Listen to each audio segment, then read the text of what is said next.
Depuis la nuit des temps, des femmes tracent des voies. Des voies inspirantes, surprenantes, que nous pourrions emprunter même juste le temps d'un pas de côté. Depuis la nuit des temps, des femmes pensent, créent, brisent les entraves, défient l'impossible et s'inventent une destinée. Elles sont notre précieux héritage, mais nous les connaissons si peu. Dans ce podcast, nous vous proposons de marcher dans leurs pas. Ensemble, on va conjuguer l'histoire au féminin pour s'enrichir et pour déployer nos ailes. Dans chaque épisode, notre invité nous parle de 2 femmes qui ont transformé sa vie. Nous sommes Alexandra et Caroline. Bienvenue dans Donne-moi des ailes. Aujourd'hui, nous recevons Vincent Canté, alias Vinz. Donne-moi des ailes. E-2-L-E-S. Bonjour Vinz, bienvenue dans Donne-moi des ailes. Nous sommes ravis d'être avec vous aujourd'hui. Vous êtes pour toute une génération la voix sympa qu'on se passait dans les oreilles avant d'aller dormir. Vous avez passé votre enfance à Anderlecht, en Belgique, et êtes aujourd'hui père de 2 enfants. Vous avez été l'un des animateurs vedettes de Fun Radio et de Énergie en Belgique et mené une belle carrière de DJ. Vous avez mixé aux 4 coins du monde et partagé votre passion avec des dizaines de milliers de followers sur les réseaux sociaux, dont Arthur, le documentariste de Donne-moi des ailes, qui était fan de votre libre antenne. Mais cette vie à 2000 à l'heure s'arrête net avec le Covid et là, en plein confinement, l'appel de l'écologie change votre vie. Vous prenez conscience de l'urgence. Le lien entre cette crise sanitaire majeure et le bouleversement climatique vous saute à la figure, vous mettez des mots sur l'éco-anxiété qui vous touche, vous dévorez les rapports du GIEC, comme plein d'autres sources, et là, c'est la révélation, vous décidez de mettre votre poids et votre voix au service de l'écologie. Limite, votre média voit donc le jour en 2021 et est depuis un outil pédagogique plébiscité pour mieux comprendre ces fameuses limites planétaires. Votre militantisme est au cœur de votre propos, comme on peut le voir dans vos documentaires dans lesquels vous donnez de la visibilité à des militantes très inspirantes comme Chloé Nicolas-Jack, Claire Nouvian ou encore Adélaïde Charlier. D'animateur radio vedette à journaliste activiste qui se bat pour protéger le vivant, l'écart est grand, mais c'est vraiment inspirant. Merci de venir nous donner des ailes aujourd'hui. Waouh, je suis très honoré, merci pour tout ce que vous dites là. C'est drôle, quand je réécoute ça, je me dis, waouh, ok, le parcours il a été long, il a été large, il a été très très diversifié. C'est vraiment le hasard qui m'a fait des surprises, quoi. Et la volonté aussi. Donne-moi des ailes. Ce n'est pas si fréquent qu'on nous présente des contemporaines à ce micro et on adore ça, nous, de pouvoir mettre en lumière les femmes d'aujourd'hui. Et vous avez choisi de nous présenter Angela Davis, une icône de la lutte pour les droits humains, et Yamina Saeb, une chercheuse spécialisée dans l'efficacité énergétique. Une belle manière de montrer que la lutte est multiforme et que pour qu'advienne enfin un monde plus juste, pour toutes et tous, on a besoin de jus de cerveau, de bras et de voix différentes. Avant de découvrir qui est vraiment Angela Davis, laissons-lui la parole. Angela Davis, être noire en 1978 aux États-Unis, ça signifie quoi ? Ça signifie qu'on est toujours victime du racisme, victime de l'injustice.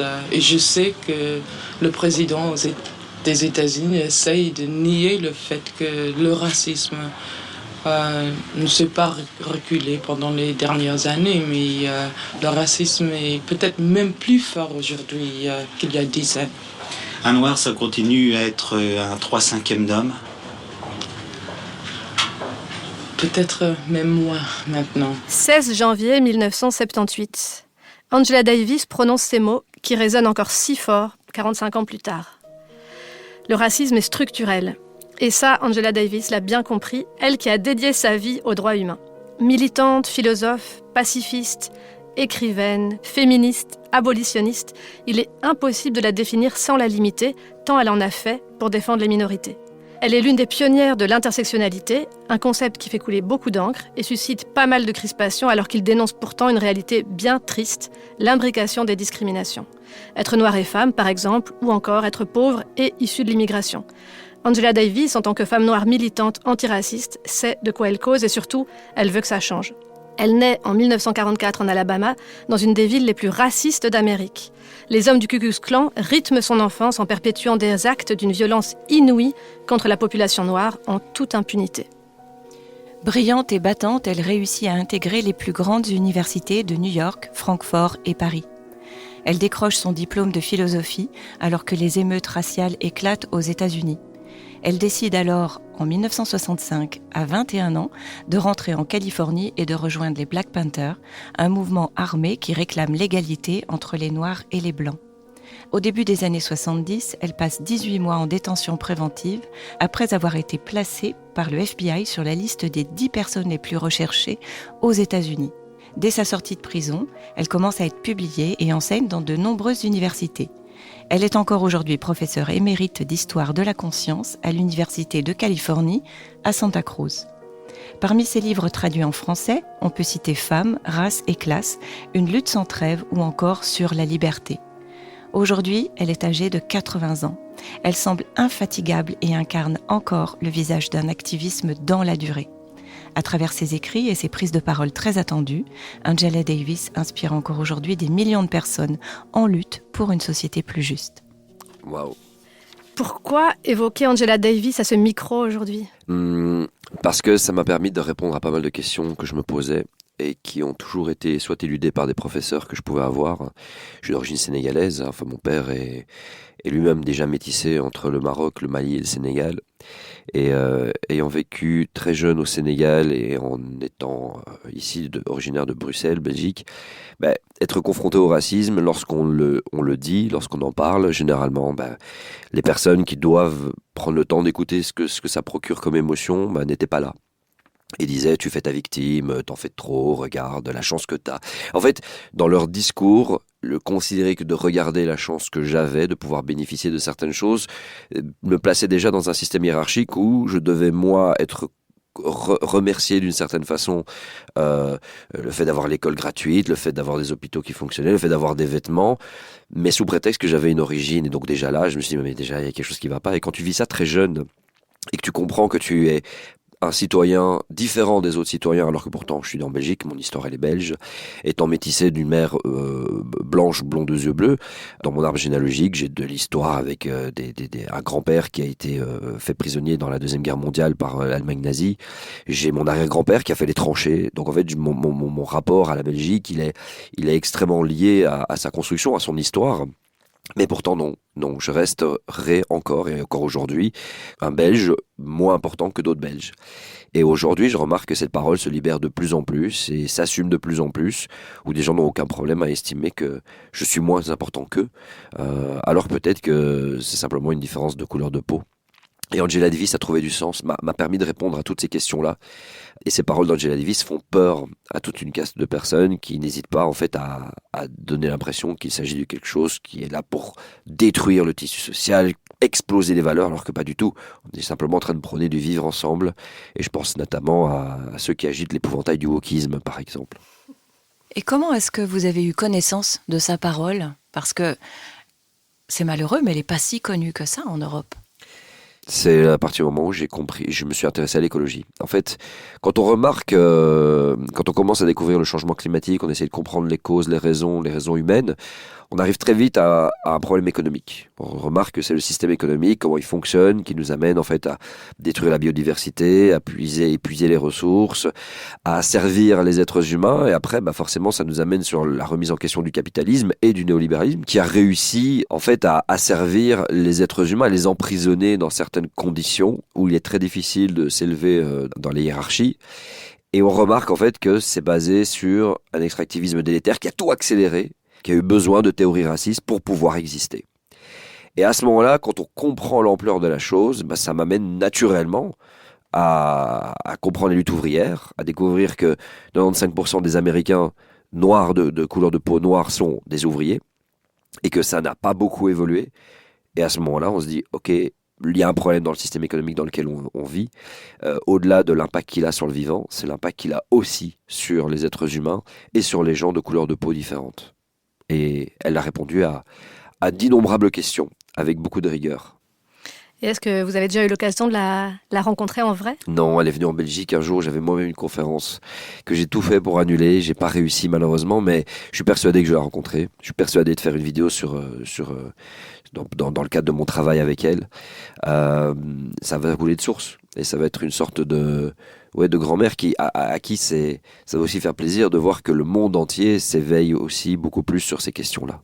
Et quelle est sa parole qui vous a le plus marqué ? C'est le transfert des traumatismes. Il y a quelque chose qui m'a vraiment interpellé dans Femmes, race et classe. Vous savez, nous, on n'a pas de statistiques en Europe, en Belgique et en France notamment, sur les ethnies, les différentes ethnies. Ça a été interdit.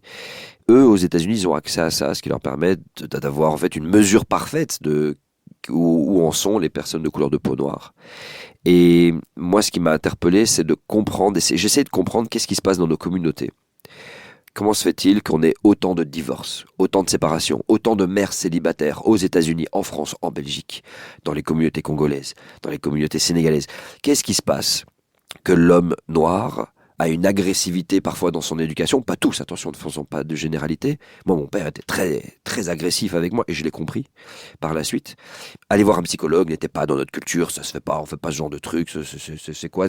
Tout ce qui est accepter les émotions. Et en fait, Angela Davis répond beaucoup à ces questions à travers le prisme américain de gens qui ont été arrachés à leur continent à une période et qui ont été déshumanisés et qui n'avaient plus aucun repère, ont perdu leur culture, ont perdu leur ancestralité, ont perdu leur histoire, ne savent même pas de quelle région ils viennent en Afrique. Et en étant dans ces plantations, en fait, ont dû se reconstruire malgré tout, mais ça a été impossible. Les femmes faisaient la même chose que les hommes en termes de pression au travail, et les femmes étaient violées devant les hommes parce que il y avait un complexe de l'homme blanc par rapport à la taille du pénis, et il fallait absolument une pensée archaïque comme ça, donc ça se demandait qui étaient les sauvages dans la perception en plus de l'époque, de devoir reprendre le contrôle sur l'homme, et quand l'homme ne travaillait pas suffisamment, violait sa femme devant lui. Et en fait, il y a eu une destruction complète. Vraiment, j'en ai des émotions parce qu'elles ont dû tellement rester fortes à s'occuper des enfants et continuer à devoir aller travailler. Et porter ses enfants. Et porter ses enfants. Et que ces gens-là ont été humiliés, détruits, ne sachant pas en fait c'était quoi être une famille. Et puis dès la libération, enfin de la fin de l'esclavagisme, on a remarqué que dans les familles, il y a quelque chose qui a perduré. Se reconstruire a demandé des générations. Et on n'y est toujours pas en fait. Et J. Cole, un rappeur, le raconte très très bien, et raconte beaucoup justement ce qui se passe dans les familles afro-américaines encore aujourd'hui, avec la drogue qui s'insère facilement, les addictions qui s'insèrent facilement, parce que il faut encore beaucoup de temps pour qu'on puisse enfin être dans une situation personnellement apaisée. Et ça m'a permis de comprendre plein de choses sur l'histoire de mon père, sur sa relation avec moi, sa relation aux femmes, sa relation au monde. Et le fait d'avoir eu Angela Davis sur mon chemin, le fait de m'intéresser à tous ces questionnements-là, je pense qu'on fait de moi un père beaucoup plus averti et beaucoup plus à même de pouvoir briser des cycles qui se répètent. Et merci à elle, franchement, voilà. J'en ai vraiment des frissons. Ah oui. Et la fin du silence, en même temps que la capacité à comprendre, ça guérit. Alors c'est ça que vous nous dites ? Totalement. Ça guérit et ça permet en fait de passer du cercle vicieux au cercle vertueux.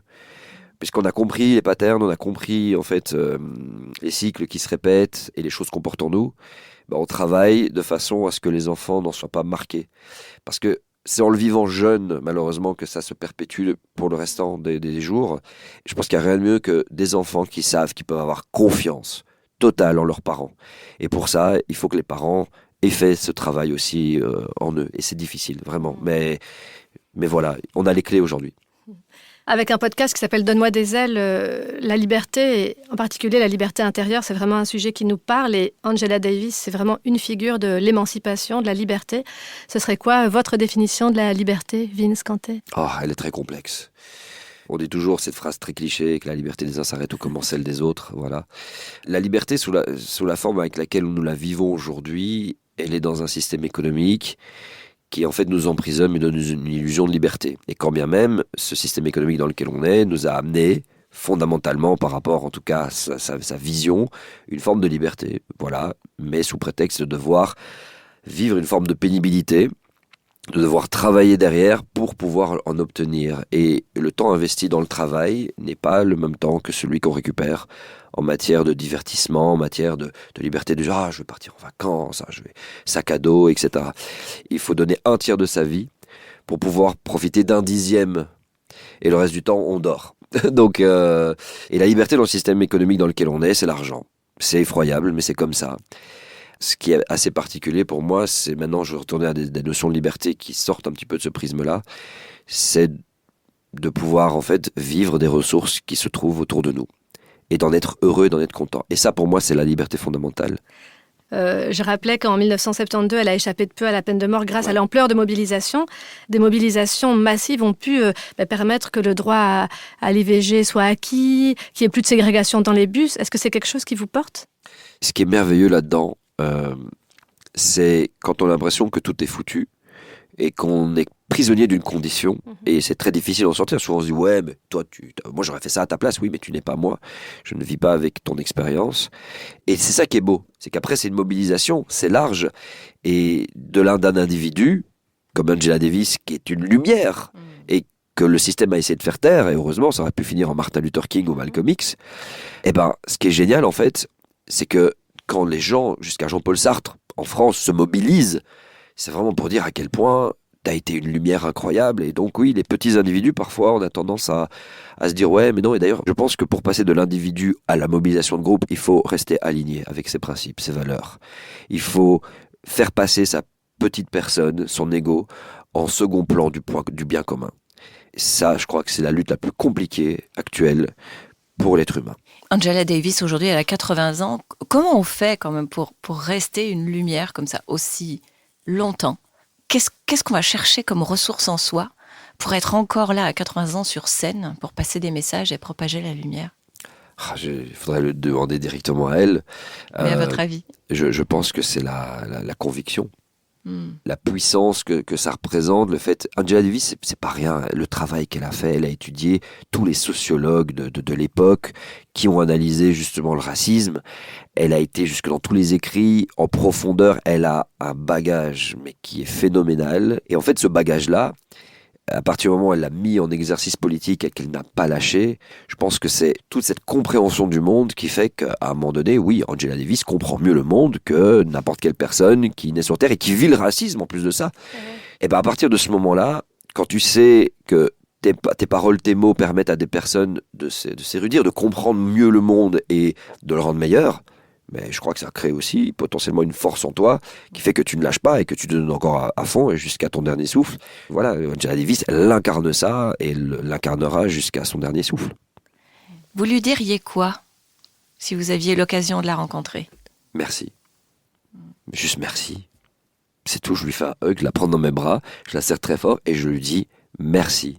Tout a été dit, les mots ont été placés, tout a été raconté et je lui dis je partage ce que tu fais. Voilà, je le partage à d'autres. C'est tout.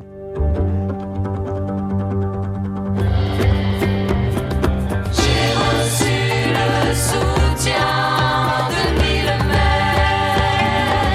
Ma fille, je te le lègue, un menton haut et fier, cœur libre, poing en l'air. Sois ma digne héritière, j'ai reçu le soutien.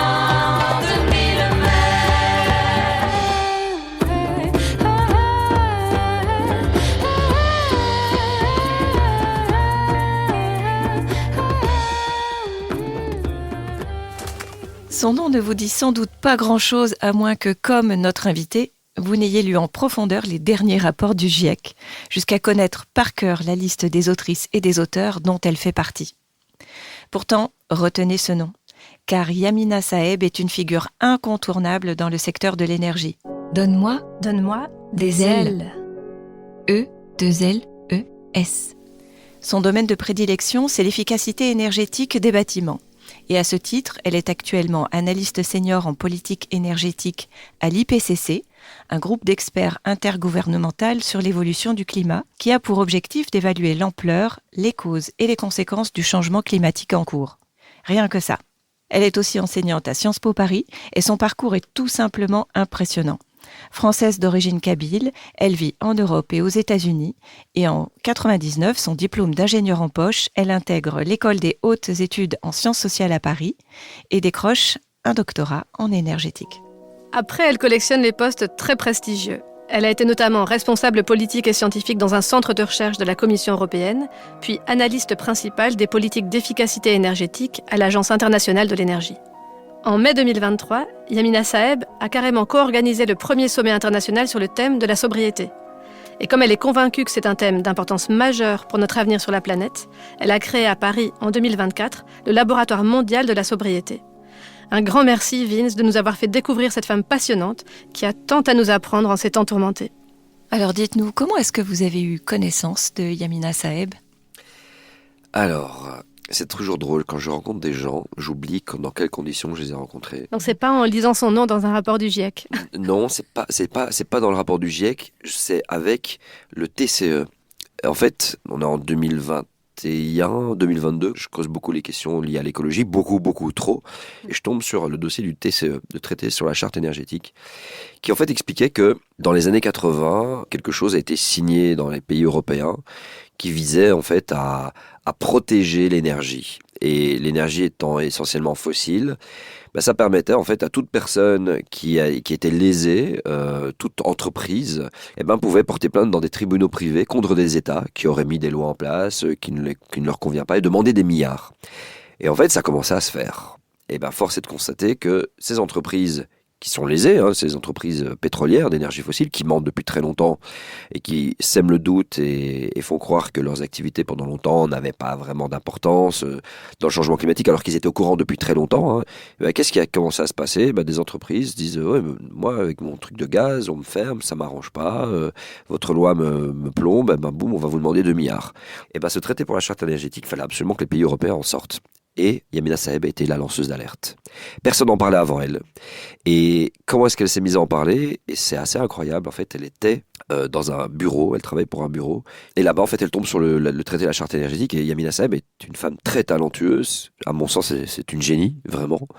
Mathématicienne incroyable. Elle commence à analyser, à lire. Et elle se dit, mais ça va pas être possible. C'est-à-dire que les pays vont devoir s'endetter à rembourser des compagnies qu'on doit absolument limiter à cause du changement climatique et qui vont plomber toute transition écologique. Et en fait, il y avait une sorte de statu quo des compagnies d'énergie qui tenaient littéralement les États par le bas du corps pour leur dire non, attention, on va agiter le traité de la charte énergétique. Elle a été lanceuse d'alerte. Elle a permis à ce qu'il y ait une mobilisation, à ce que j'en parle. C'est grâce à elle. Moi, j'ai lu une interview d'elle.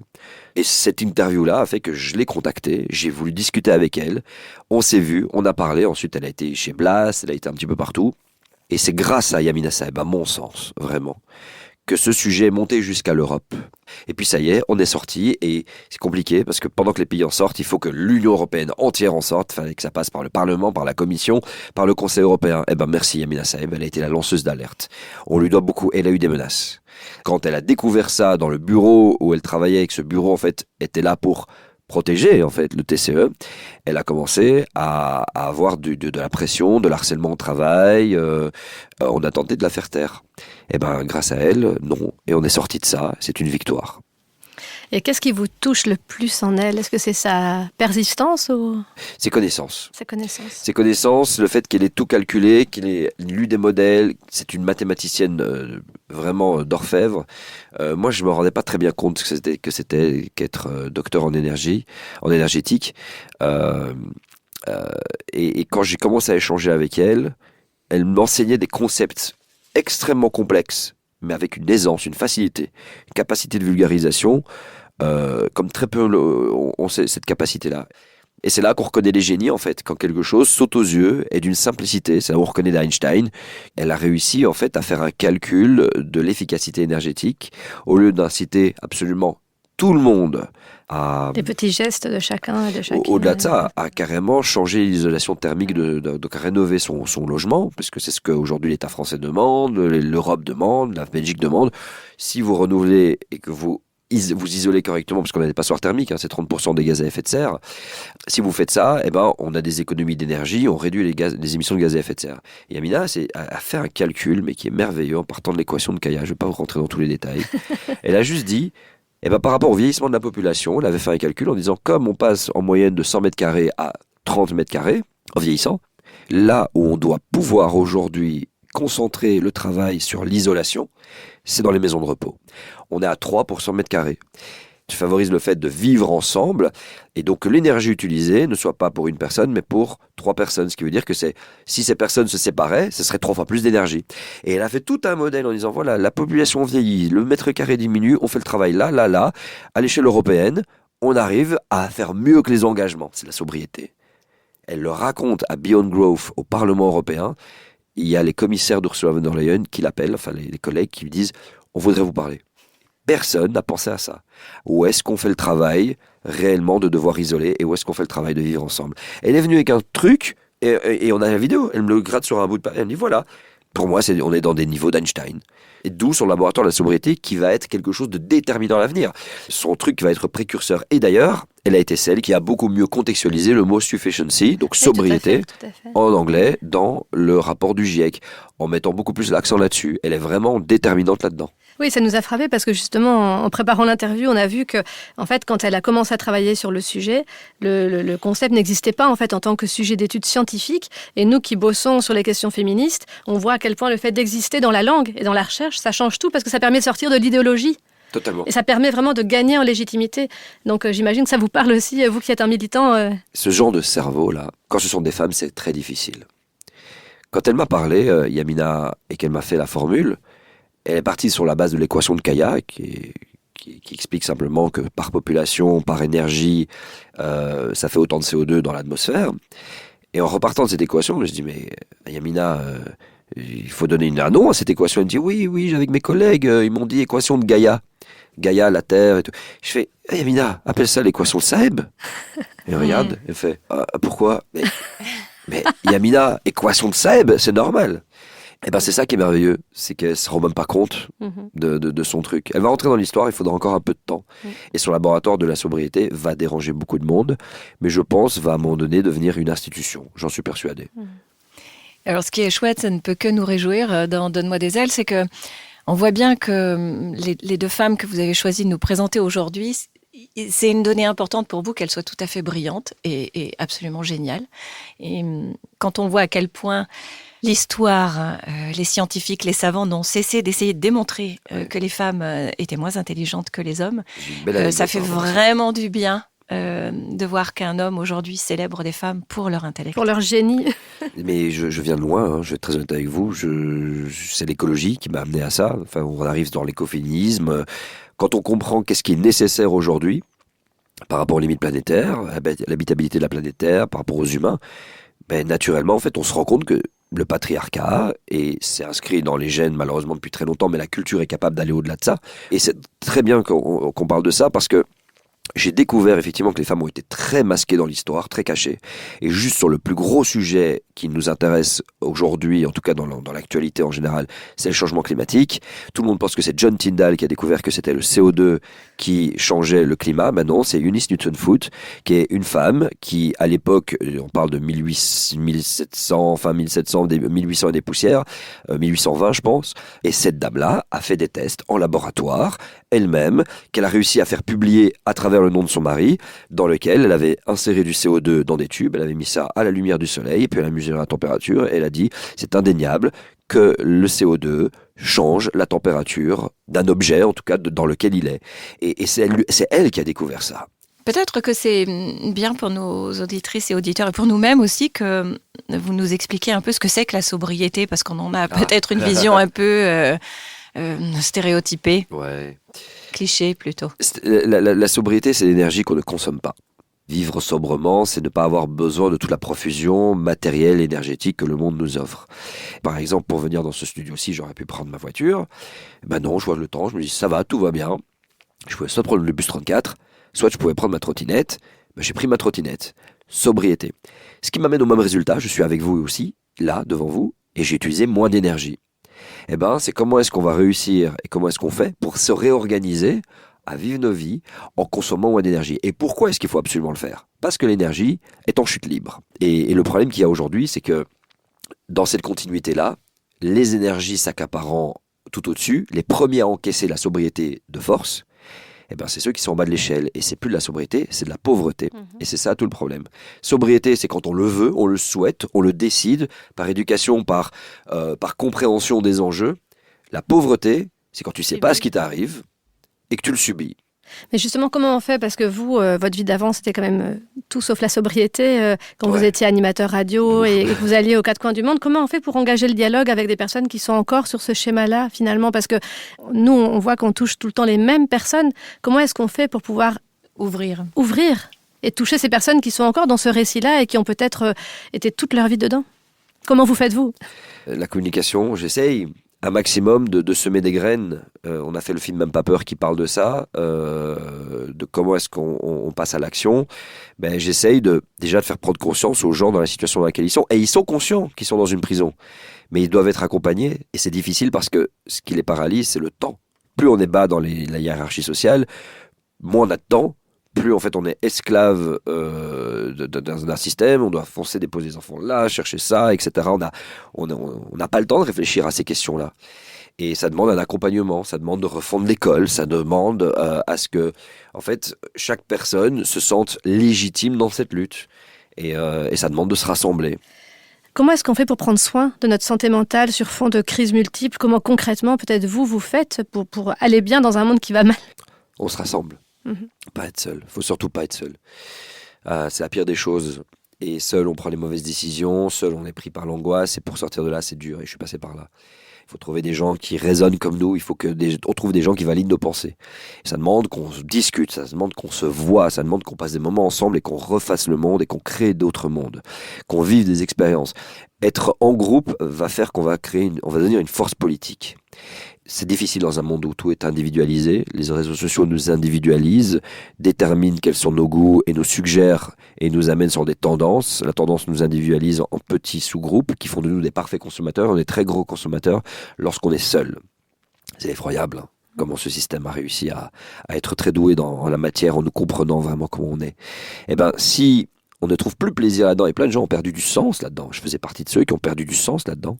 J'ai retrouvé du sens ailleurs, dans les liens, dans les groupes, dans l'ego AUX, comme le dit Satish Kumar, plutôt que l'ego GO, et tout ça englobé dans l'écho en plus, et ben c'est par là que ça va passer. Il faut que, à mon sens, on trouve une méthodologie, et la méthodologie elle est très simple. On se sent heureux quand on est en groupe, et quand on fait des choses en groupe. Beaucoup plus heureux que quand on achète une paire de Nike. Et ben c'est sur ça qu'il faut essayer de capitaliser. C'est sur ça que dans les écoles, on doit essayer de trouver des méthodes de collaboration plutôt que de compétitivité. Et c'est très difficile parce qu'on remarque que le monde, et le monde du sport notamment, sont littéralement tous forgés sur des notions de compétitivité accrue. Et il faut sortir de ça. Voilà. Et ce qu'on a trouvé intéressant aussi dans votre documentaire, c'est en partant de l'éco-anxiété, de se dire mais ça peut être un moteur en fait. Plus qu'une vulnérabilité à traiter, on peut s'appuyer dessus pour faire des choses. C'est par là que ça passe. Je veux dire, à partir du moment où vous vivez quelque chose dans la vie de tous les jours, un choc, l'éco-anxiété, c'est un choc sur le temps long, quoi. Et il n'y a rien à faire. Je pense que la peur, elle nous fait faire trois choses. S'il y a un danger imminent qui arrive, on fige. On est paralysé, on fige. Voilà, on fait le mort. Hein, c'est un truc qui arrive comme ça. Ou alors on attaque, ou alors on fuit. C'est une action de survie. Eh ben, l'angoisse que peut générer l'éco-anxiété, c'est normal, c'est d'angoisser. C'est un instinct de survie qui s'active. Pour soi, pour ses enfants. Si tu as peur, ça veut dire que tu es capable de tout changer dans ta vie et profiter de l'éco-anxiété pour abandonner les choses qui ne te servent à rien, pour bondir et passer de l'autre côté. On passe jamais réellement, hein, on reste toujours dans le même système dans lequel on est. Mais en passant, en mettant un pas l'un après l'autre, en tout cas en essayant d'avancer de l'autre côté, ça y est, c'est l'action. On est déjà dedans, on est déjà en train d'inspirer d'autres personnes, on est déjà en train de construire autre chose, on est déjà en train d'imaginer d'autres choses, on est déjà en train de mettre en place d'autres systèmes, d'autres visions du monde. Et notre entourage, qui lorsqu'il y aura des chocs qui se produiront, seront déjà préparés. Ça me fait penser à cette phrase de Greta Thunberg qui disait « Je veux que vous paniquiez ». I want you to panic. I want you to panic. Oh, you dare. C'est ça. C'est vrai. Et oui, il faut qu'on panique, il faut qu'on ait peur. Les gens doivent avoir peur. Il y a plein de gens qui disent oui, mais non, mais la peur, le problème, c'est que ça paralyse les gens. Oui, ça paralyse les gens dans un premier temps. Et après, ils se donnent à fond pour la cause. Alors ça peut amener à certaines personnes de se dire, oh, tu sais quoi, je continue à aller à fond, de toute façon tout est foutu. Non, tout n'est pas foutu. Non, l'idée là, c'est de se dire, la peur va te faire agir. Et c'est le parti pris que j'ai décidé de prendre parce que, pourquoi ? Eh bien pour des raisons personnelles et aussi des raisons d'analyse. Moi, je n'étais pas sensibilisé avant ça. Avant que j'ai peur, personnellement, je n'étais pas sensibilisé. Tu avais beau montrer National Geographic, Jardin extraordinaire, un documentaire sur le changement climatique. Oui, il y a des solutions. Regardez, aux Pays-Bas, ils ont commencé à faire ça. Regardez. Ah oui, c'est beau, ça c'est bien. Mais ça, c'est dans un second temps. Tout de suite te montrer les solutions. En fait, tu dis c'est bon. En fait, naturellement, on est forgé comme ça. On se dit ah mais ça va, il y a déjà quelque chose qui est en cours. Ça te soulage. Et en fait, la mise en action, c'est que dalle. Parce qu'il y a déjà des choses. Tu te dis il y a déjà des choses qui sont mises en place. Mais si tu passes tout de suite par les solutions en mode haute caresse dans le sens du poil jardin extraordinaire, il va rien se passer. Et moi, il s'était rien passé. Et pourtant, je n'étais pas climato-sceptique, mais ça m'a pas affecté plus que ça. Je suis de toute façon, voilà, il semblerait qu'il y ait déjà plein de trucs en place. Les politiciens disent oui, nous sommes occupés. Ah. Et s'il y avait une chose à ajouter sur Yamina Saeb qui nous permettrait d'encore mieux la connaître et qu'on n'a pas encore discuté là aujourd'hui? Il y a un élément. C'est une mère de famille incroyable. Son fils l'accompagne partout. Et c'est génial parce que je me reconnais beaucoup en elle. Parce que moi, partout où je vais, il y a toujours mon fils. Des débats politiques, mon fils est là. Des réunions scientifiques, mon fils est avec moi et tout ça. Et elle, c'est pareil. Elle invite son enfant. Et je pense qu'il y a deux éléments. Un élément qu'elle avait raconté, c'est elle a montré le climat qu'aura son fils à son âge. Et qui forcément sera la même chose pour mon fils. Et là... Ça, c'est vraiment le point de convergence où ça nous explique vraiment pourquoi est-ce qu'on se bat et pourquoi on se donne à fond. Merci. Merci beaucoup de nous avoir donné des ailes aujourd'hui, Vince Canté. Je suis très honoré d'avoir été invité. Cet épisode a été conçu avec beaucoup d'amour par Caroline Le Cire et Alexandra Huguetto. Pour le son et la réalisation, c'est Charlie Azinco qui a fait des merveilles. Aidez-nous à faire rayonner les femmes en partageant cet épisode et en lui donnant plein d'étoiles. Quant à vous, quelle inspiratrice vous a donné des ailes? Partagez votre expérience sur les comptes Facebook ou Instagram du podcast. Nous avons hâte de la découvrir. Et surtout, n'oubliez pas que vous êtes vous aussi une source d'inspiration. Le monde a plus que jamais besoin de votre lumière.